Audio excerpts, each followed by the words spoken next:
Cube Radio.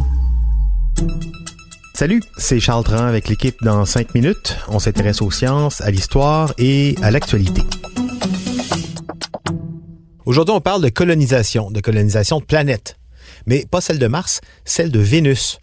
On parle juste de Mars. Les missions à bord de la Station spatiale internationale ont pour but d'en apprendre plus sur comment le corps humain pourrait vivre à long terme dans des missions colonisées sur Mars. La NASA développe sa plus grosse fusée pour aller sur Mars. Le milliardaire à l'ego démesuré Elon Musk veut aller sur Mars. Ça fait rêver tout le monde. Des films de Martian avec Matt Damon est considéré comme l'un des meilleurs films sur l'espace. Même Bruno Mars. Tu sais, quand même.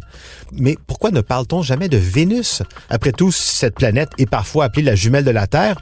Et en plus, elle est plus proche que Mars. Est-ce qu'on ne pourrait pas coloniser Vénus? Hélène Lorrain répond à cette question. Vénus, la deuxième planète plus proche du Soleil, notre voisine.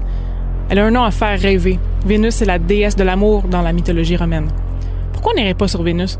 Pas seulement pour explorer, mais pour s'y installer. Les avantages sont multiples et en général, le voyage serait plus facile et moins coûteux.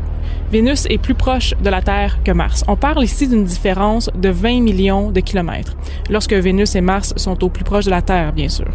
20 millions de kilomètres de moins, c'est un voyage qui est entre 30 et 50% moins long entre la Terre et Vénus qu'entre la Terre et Mars. Ça, c'est d'autant moins de carburant et moins de réserves de nourriture et d'eau qui deviennent rapidement lourds pour une fusée et qui sont aussi très coûteux. Pour les astronautes, c'est aussi moins de temps en apesanteur et moins soumis aux radiations qui sont très mauvaises pour le corps humain. Bref, un voyage moins long, c'est vraiment mieux.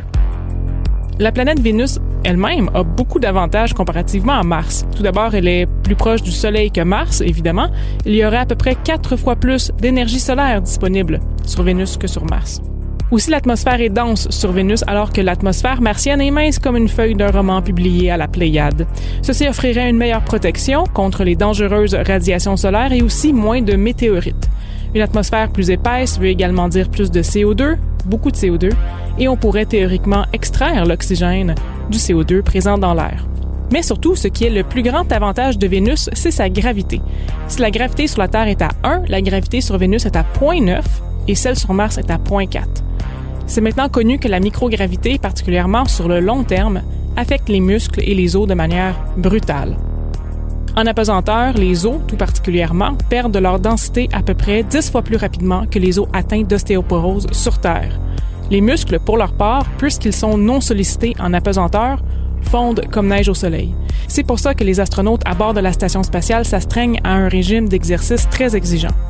Maintenant, on ne sait pas comment le corps réagirait à 0.4 G sur Mars sur une longue période de temps, mais ça ne peut pas vraiment être bon.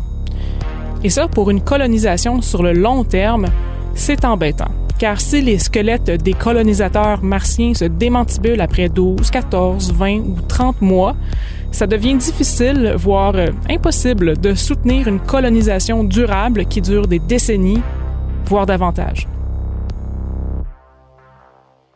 Mais il y a une couple de problèmes avec Vénus. En fait, c'est aller sur Vénus qui est un problème. La surface de Vénus est extrêmement chaude. On parle ici de 467 degrés Celsius. C'est même plus chaud que la surface de Mercure qui est pourtant plus proche du Soleil. Et pourquoi fait-il si chaud? Car Vénus est piégée dans un effet de serre sans pitié. 75% des rayons du Soleil sont emprisonnés dans l'atmosphère, faisant en sorte que la température peut jamais vraiment baisser. D'ailleurs, si ça se trouve, Vénus est un aperçu de ce que pourrait devenir la Terre si notre production de gaz à effet de serre ne ralentit pas. Mais bon, là, je diverge. Autre point important en défaveur de la surface de Vénus, la pression. Au sol vénusien, c'est 90 fois la pression terrienne qu'on ressentirait. En fait, on la ressentirait pas, on mourrait bien avant ça. Pour donner une idée, 90 fois la pression de la Terre sur nos épaules, c'est comme si on se retrouvait à presque 1 kilomètre sous l'eau, sans protection. D'ailleurs, peut-être que vous vous posez la question de savoir pourquoi on n'entend pas parler d'exploration de Vénus. Il y a des sondes et des rovers qui ont été envoyés sur Mars, ils ont leur propre compte Twitter, autour de Jupiter, Saturne, Pluton, mais Vénus, pourquoi il n'y a pas de rover qui nous fait coucou depuis notre voisine la plus proche? Eh bien, c'est à cause de la pression. On a beaucoup exploré Vénus au courant des années 60 et 70. On a envoyé plein de sondes sur la planète, mais elles se sont détruites très rapidement, croulant sous la pression. Des sondes orbitales, c'est le meilleur qu'on a pu obtenir pour l'exploration de Vénus. Mais justement, pourquoi la colonisation de Vénus ne pourrait-elle pas se faire au-dessus de Vénus. À 50 km au-dessus de la surface, la température baisse à peu près 60-75 degrés Celsius. C'est chaud, mais c'est gérable. Et la pression est proche de celle sur la Terre. Mais surtout, à cette altitude, l'atmosphère vénusienne est encore assez dense pour que les choses flottent. Des choses comme un ballon dirigeable? Bon, vous riez peut-être, mais ce scénario a été considéré par la NASA et aussi par l'Agence spatiale européenne. On dirait bien que l'atmosphère supérieure de Vénus est l'endroit dans le système solaire qui ressemble le plus à l'environnement présent sur Terre. Pourquoi pas en profiter? D'ailleurs, les images de ces colonies dans les nuages de Vénus imaginées par la NASA, ça ressemble étrangement à la cité des nuages du flamboyant Lando Calrissian dans Star Wars. Dans ces conditions-là, moi, oui, j'irais beaucoup plus sur Vénus que sur Mars, en tous les cas. Merci Hélène Lorrain. C'était en 5 minutes.